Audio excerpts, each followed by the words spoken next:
Captain Myra Hale's shuttle glided through the violet sky above Verenia's capital, its sleek hull reflecting the glow of twin moons. Inside the cockpit, Myra sat with calm determination. Her right leg, a polished bioprosthetic of silver and black, rested on the control panel. Every subtle movement of that limb reminded her of the journey she had endured and the reason she had returned. When the shuttle's engines hummed to a halt on the marble landing pad, doors slid open with a soft hiss. Mira rose, steadying herself on a handrail as she felt a familiar thrill. The wind carried the scent of alien blossoms, and distant chimes echoed from the palace spires. She took her first step onto Verenia's ground in nearly 3 years. Each footfall felt like proof that she could overcome anything, even prejudice. Soldiers in glimmering armor stood at attention along the walkway, their visors reflecting the newcomer's form. Whispered voices swirled in the hushed crowd. Speculation, awe, doubt. Mira ignored them. She focused on the path ahead, toward the Grand Plaza, where fate had drawn her back. As she moved, her prosthetic leg emitted only a faint click, a gentle counterpoint to her steady heartbeat. The plaza opened up like a vast painting of emerald grass and silver fountains. Statues of past royals lined the perimeter, their stone eyes watching the world they once ruled. Myra's heart fluttered. Memories of her first meeting with Crown Prince Kale surfaced, the gentle tilt of his smile, the warmth in his violet eyes as he accepted her without pity. Now she would stand before him again. On the far side of the plaza, the palace gates yawned wide, carved with swirling symbols of ancient power. Guards raised their spears, signaling her approach. Mira lifted her chin. She had refused special treatment. She would walk as she had on Earth, dignified and self-reliant. Citizens parted like waves, revealing her path. Some faces held compassion. Others showed skepticism. A child, curious at first, reached out to touch the air where her hand had passed. Mira paused and offered a soft smile. It was the first true welcome she felt. As she neared the gates, the crowd's murmur grew quiet, anticipation rippling through the air. The palace doors slid aside, and beyond them lay the throne courtyard, bathed in soft lantern light. Mira stood at the threshold, the weight of expectation pressing upon her. Memories of being called weak for her disability flickered like shadows. Yet those memories only strengthened her resolve. She had learned that strength was more than muscle, or perfect limbs. It was spirit, courage, and the willingness to love despite fear. Petals drifted down from balconies above as she stepped across the threshold. The petals swirled around her in colors of rose and amber, a silent celebration, or perhaps a test. Mira caught her breath. Each petal reminded her of her promise, too. Find Kale, to remind him of their bond, to show that love transcended any difference. A hush fell as she reached the center of the courtyard. Statues here depicted Verenia's greatest heroes, but none bore the likeness of a human. In that moment, Mira felt both out of place and exactly where she belonged. Her heart pounded as she lifted her gaze toward the throne balcony above. There, framed by carved arches, she spotted a solitary figure, Kale. His posture was straight and regal, but his shoulders carried the weight of unspoken longing. Time seemed to slow. Stars flickered overhead as Mira swallowed hard, the cool air filling her lungs. She remembered how he had once told her, "Your heart is the strongest thing I have ever known." She hoped those words would guide him back to her. With steady steps, she moved forward, each click of her prosthetic leg echoing like the beat of a drum. The world held its breath. Mira lifted her hand in quiet greeting. Though she had returned alone, she carried the hopes of 2 worlds in her. Chest her human spirit and her love for an alien prince. And as she stood beneath the painted sky of Verenia, she felt for the first time in years that anything was possible. When Crown Prince Kale walked through the moonlit corridors of the palace, his thoughts drifted to Earth and to Mira. He remembered her bright laugh and the way her eyes held both kindness and fierce will. He paused before a tall window, gazing. At the violet horizon, tonight the stars felt different, charged with promise and worry. He had not dared to imagine she would return, and yet here she was. His heart beat faster as the doors behind him opened with a soft creak. Mira stepped into the hall, her polished prosthetic leg catching the lantern light. She moved with grace, each step steady and full of purpose. Guards bowed, their silent bows like notes in a strange song. Cale turned, breath catching in his throat. He had not expected to see her so soon, or so tall against the palace walls. In that moment, he felt both joy and fear that she had come, and fear of the court's harsh judgment. Their eyes met across the marble floor. Mira's gentle smile warmed the cold stone hall. She lifted a hand in greeting. Cale closed the distance between them in 3 long strides, stopping just short of her. His voice trembled when he spoke her name. Myra, she nodded, taking a quiet breath. The air hummed around them as though the palace itself waited for what would come next. Soft footsteps echoed as courtiers peered from behind pillars. Whispers followed Mira's path. Some spoke of her courage, others of her disability.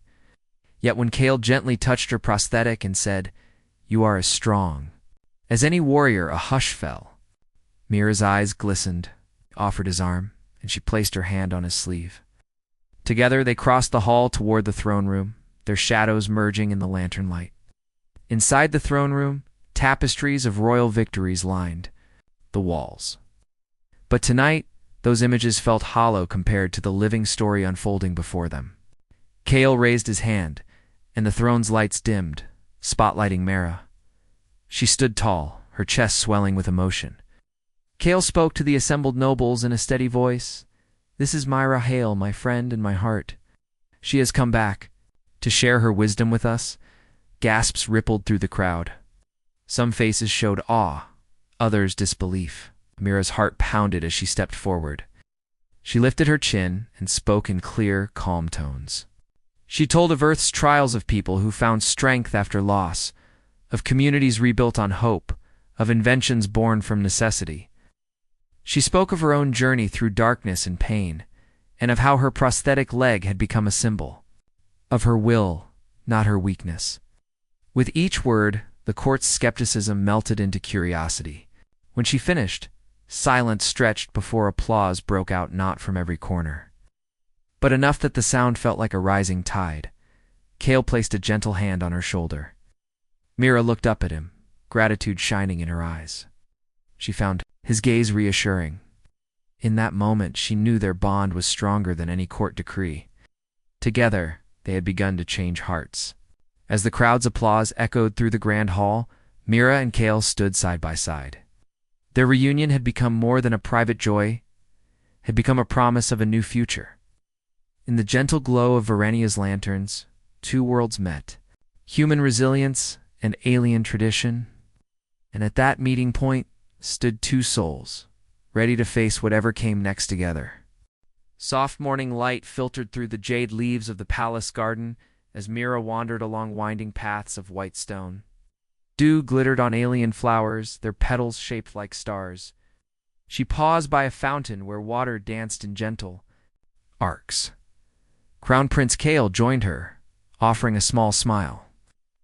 His hand brushed hers, and she felt a spark of warmth. For a moment, they simply stood together, letting the day's promise fill their hearts.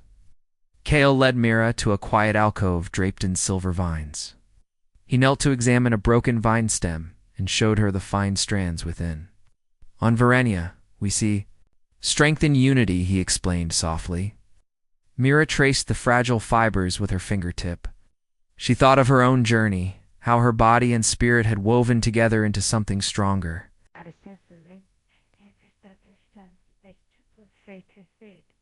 On Earth had ever truly known.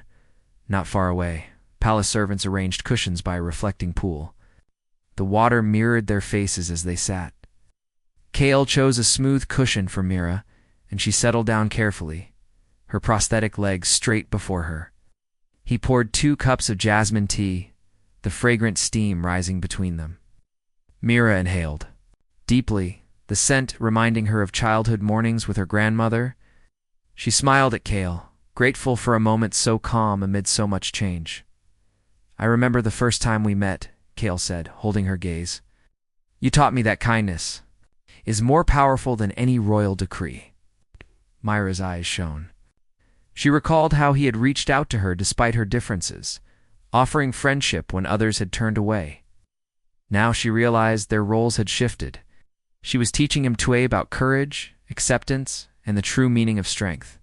Spoke of Verenia's festivals, of the upcoming harvest of lights, when lanterns fill the sky like floating stars.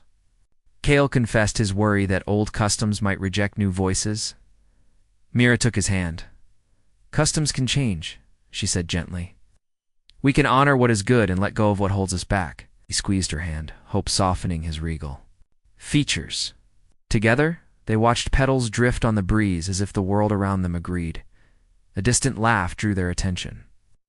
A young noblewoman approached, curtsying gracefully before Mira. She carried a basket of pale blueberries. For you, honored guest, she said, offering the fruit. Mira accepted with a warm smile and thanked her in careful Virenian dialect. The noblewoman's cheeks flushed. I have heard of your bravery, she whispered. May I learn from you? Myra inclined her head. I would be honored. The gesture felt like a small victory for understanding. As the sun climbed higher, shadows shifted over marble statues of ancient monarchs. Kale watched the statues with a thoughtful expression. They did great things for this world, he said. But they never knew you. Mira looked at him, her chest swelling with emotion. Then let us write a new story, she replied, one where all can stand proud, no matter what their body or birth. He nodded, a slow smile blooming on his lips. They rose and walked together to a stone bench beneath a golden tree. Mira rested her hand on her leg, feeling its smooth contour. I cannot change my past, she said quietly, but I carry its lessons. Kale gathered her clothes, draping an arm around her shoulders. And I will carry you, he promised. In my thoughts, in my duties, and in my heart. Mira leaned into him, letting his promise anchor her in this new world. Their footsteps echoed as they left the garden, returning to the palace's bright halls. With each step they carried shared dreams of a court that welcomed all, of festivals where human and Virenian danced side by side, and of a love that bridged to worlds. And though challenges still awaited them, in that gentle morning light, Mira and Kale felt ready to meet whatever the future would bring together. Early one evening, a deep rumble shook the palace as Verenia's energy grids faltered. Lanterns flickered along the grand corridors, and anxious voices echoed through the halls. Crown Prince Kale stood at the control dais, his violet eyes wide. With concern, he exchanged a worried glance with his chief engineer, who shook his head helplessly. Without the power sphere's steady glow, the city's life-sustaining atmosphere would collapse within hours.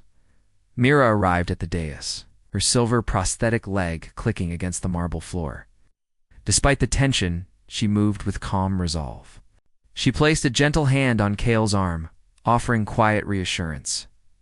Show me the problem, she said softly. The engineers guided her to the central sphere's console, its readings blinking red. The core's quantum stabilizer had overloaded, and none of Virenus experts knew how to reset it. Kale watched Mira study the alien controls. She traced her fingers over unfamiliar glyphs, interpreting circuits as if reading a poem. He felt pride blooming in his chest, not as a human or a prince, but simply as two souls working together. Myra's disability had taught her to solve problems in unconventional ways. Now, those lessons would shine for all to see. She knelt before the console and examined the stabilizer's interface. Its alien design baffled the engineers, who hovered nervously behind her. Mira closed her eyes, recalling Earth's technologies. Neural networks, adaptive algorithms, feedback loops. She imagined how humans used imperfect tools to mend the world. Then she smiled and began translating those ideas into commands on the console's crystalline keypad. Kale held his breath as the sphere's glow pulsed faintly. Red warnings turned amber. Myra's brow furrowed with concentration, and her chest rose with steady breath, engineers whispered, but Mira ignored them, trusting her instincts. Finally, she tapped a final sequence. The sphere emitted a low hum that swelled into a steady tone. Light returned, first dim, then brighter, washing the room in pale blue radiance. A collective sigh rippled through the engineers. One brave technician dared to touch the console. "She's right," he said, voice trembling. "The stabilizer is operating within safe parameters." He bowed to Myra, and Cale released the breath he had held. The prince stepped forward and took Myra's hand. He guided her to her feet, lifting her gently. Her eyes met his, shining with relief and triumph. Outside, the city's crystal spires glowed again. Lanterns blazed to life along the streets as Varenians cheered. From palace balconies, banners of silver and gold fluttered in celebration. News of Mira's victory spread through the capital like wildfire. Citizens spilled into the plazas, chanting her name in a joyful chorus that rolled over marble and grass. That night, Mira stood on the palace balcony beside Cale, gazing at the restored lights. The air was alive with music and laughter. Children danced beneath floating lanterns shaped like stars. Cale draped his arm around Mira's shoulders, pulling her close. She rested her head against his chest, the steady beat of his heart echoing through her own. "I never imagined my human technologies could save your world," Myra whispered. Cale tilted her chin, his smile gentle and proud. "Your strength is your gift," he replied. "You have shown us that courage and ingenuity. No species." Mira closed her eyes, savoring the warmth of his words. In her heart, she felt the bond between them deepen beyond anything she had known. As the harvest festival's fireworks painted the sky in emerald and rose, Myra and Cale stood together in silence. Two worlds had met in crisis and emerged stronger. And though challenges lay ahead, they faced them hand in hand, their hopes shining as brightly as Verena's rekindled lights. Myra woke before dawn to the soft glow of Verena's twin suns rising over the crystal horizon. Through her window, she saw ordinary citizens gathering in the courtyard below. They carried banners of silver and blue colors of unity, and their faces shone with hope. Mira slipped on her light cloak and made her way downstairs, her prosthetic leg moving silently on the marble steps. She wanted to share this new morning with the people she now called friends. In the grand courtyard, Cale stood on a low dais beside the central fountain. His robes fluttered in the gentle breeze, and he looked every part the proud prince. When Mira appeared, a cheer rose from the crowd. She joined him on the dais and offered a warm smile. The people quieted, waiting to hear the words that would guide their future. Cale spoke first. His voice, clear and steady, carried across the courtyard. "Last night a human showed us the power of friendship and creativity," he began. "Today we stand together as one people." He raised Mira's hand, and the crowd cheered again. Mira felt tears prick her eyes. She squeezed his hand in thanks, and turned to face the citizens who had welcomed her so fully. She cleared her throat and spoke in simple Virenian, her accent gentle but confident. "On Earth, we learn that our differences make us stronger," she said. "My prosthetic leg does not define me any more than your ancestors' traditions define you. We all grow by helping each other." As she spoke, she gestured to the circle of people around her, humans and Verenians, side by side. Their smiles and nods encouraged her. A hush fell over the crowd, and Mira saw shining eyes. A young soldier in plated armor stepped forward, knelt, and laid his helmet at her feet. "I once thought a person with a disability could not serve," he said quietly. "But today, I vow to serve alongside you, no matter who you are." Mira's heart swelled with pride. She knelt, touching his shoulder in gratitude, and helped him to his feet. He saluted her, and the crowd applauded. Later, Mira and Cale walked among market stalls that had been set up for the day's festival. Merchants offered sweet cakes shaped like stars and hand-woven scarves in every color. Children ran through stalls laughing, their faces painted with silver streaks. Cale watched Mira's face light up as she tasted a piece of candied fruit for the first time. He loved how her joy was so simple and real. They paused before a stall where an elderly artisan carved small statues of both human and Virenian heroes. She held up a figure of a woman with one leg smooth and curved like Mira's prosthetic. "This is for you," the artisan said softly. Mira gasped. The statue's face captured her gentle smile. Tears sprang to her eyes as she accepted the gift. "Thank you," she whispered, voice thick with emotion. Kale wrapped an arm around her, sharing the moment. As the festival sun climbed higher, music filled the air. Musicians played gentle tunes on stringed instruments that sounded like flowing water. Mira and Kale joined the dancers in swirling circles. At first Mira hesitated, unsure how her prosthetic would move with the rhythm. But Kale guided her step by step, and soon she was spinning, her laughter mingling with the music. The dancers around them cheered, their joy contagious. When evening came, lanterns floated into the sky, each carrying a wish written by a citizen. Mira and Kale lit 2 lanterns together.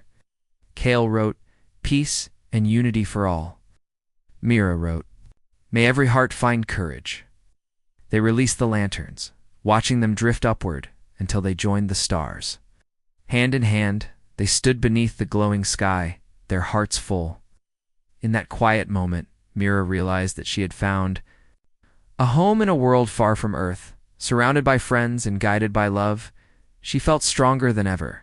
Kale's presence at her side reminded her that no challenge was too great when faced together. As the courtyard's lanterns faded into night, Mira smiled at the prince. Together, they would shape a future where every being, human or Varinian, whole or disabled, would be celebrated for the strength within their hearts. Late one afternoon, word reached Mira and Kale that some nobles still whispered against her. They claimed a human with a prosthetic leg had no place in Varenia's future. Kale frowned as he read the sealed letter. He held Mira's hand and said, "They plan to challenge your role at tomorrow's council." Mira felt her chest tighten. Doubt fluttered in her mind, but she closed her eyes and steadied her breath. "We face them together," she whispered, finding strength in Kale's steady gaze. The next morning, the Grand Council chamber was filled with Virenia's highest dignitaries. Tapestries of old victories hung on the walls, and golden rays of sunlight danced across the marble floor. Mira stood beside Kale, her prosthetic leg gleaming in the light. Noblemen rose one by one to voice their objections, speaking of tradition and fear, yet when Mira listened, she did not see malice, only worry that change might break their world. When it was her turn, Mira stepped forward with calm resolve. She spoke of her love for Varania and her belief in every being's potential. She told them how her disability had opened her to new ideas and how humanity thrived by embracing difference. Her voice did not tremble. Instead, it carried quiet confidence. A hush fell over the chamber as her words settled in every heart, like new seeds of hope.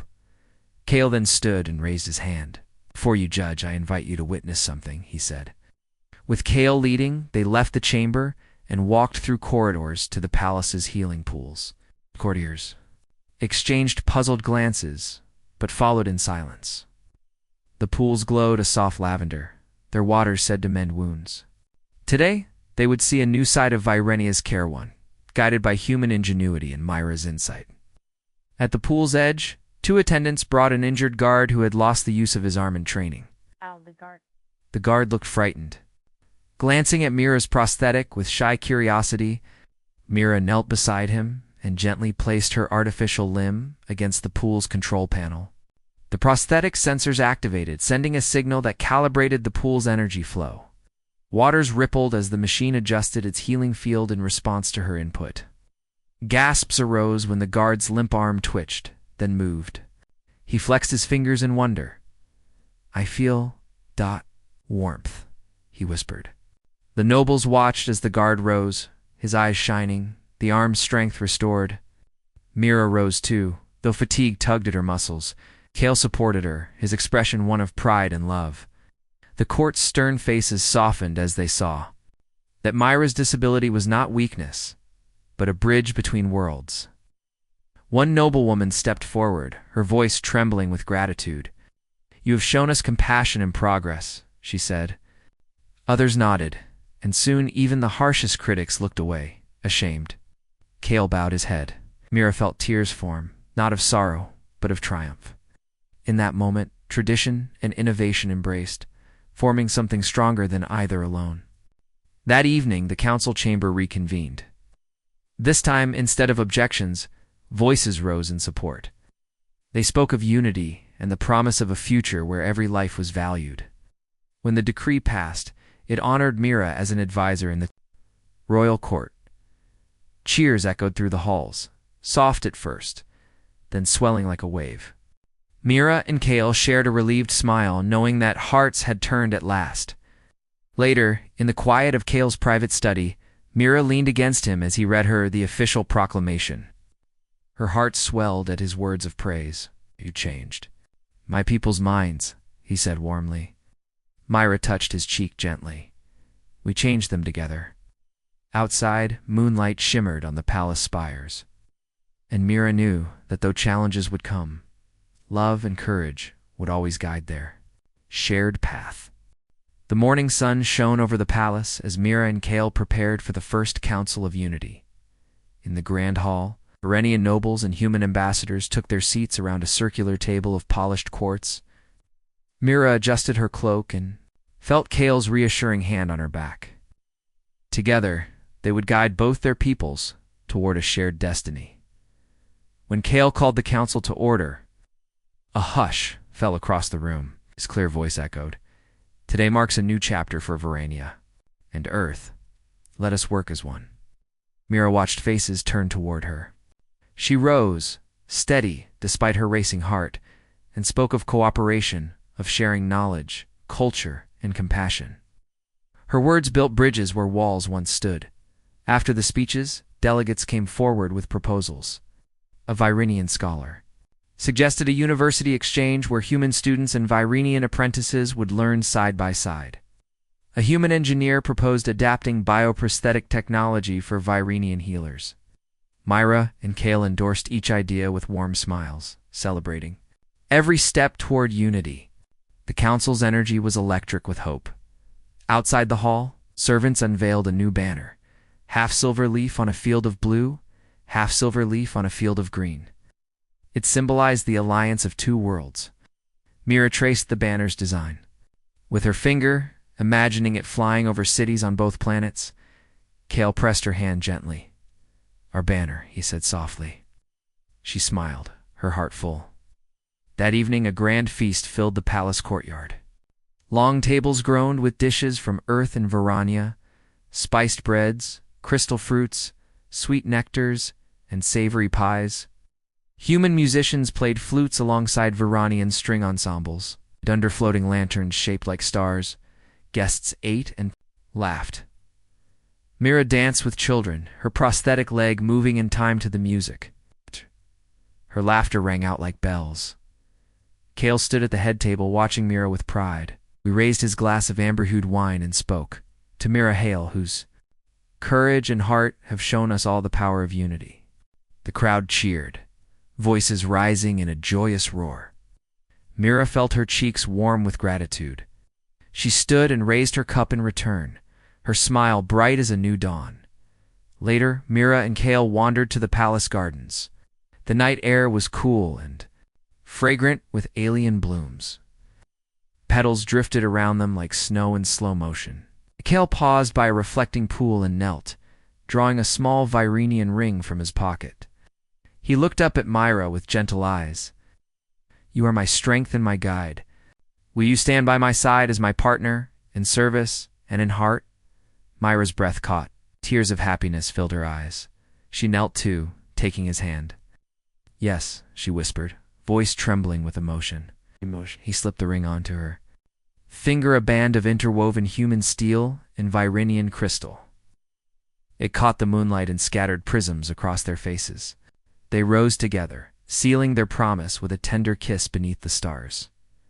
The next morning, the palace gates opened to welcome citizens who came to witness their leader's union. Crowds cheered as Mira and Kale stood on the balcony, hand in hand. Children waved banners, and the sky filled with lanterns released into twilight. In that moment, two worlds celebrated not just love, but hope, cooperation, and a future built together. As the lanterns drifted upward, Mira leaned against Kale. She felt a gentle warmth spread through her. Her journey had been long, and her Disability had tested her spirit, yet in this world, she found acceptance, purpose, and love. Kale's arm around her shoulder reminded her that no matter what lay ahead, they would face it together. High above, the lanterns formed constellations of light. Each flicker was a promise to learn from each other, to honor difference, and to forge a path forward as one people. And as Mira watched the glowing sky, her heart whispered that the greatest adventures still awaited them, side by side, united in hope and love.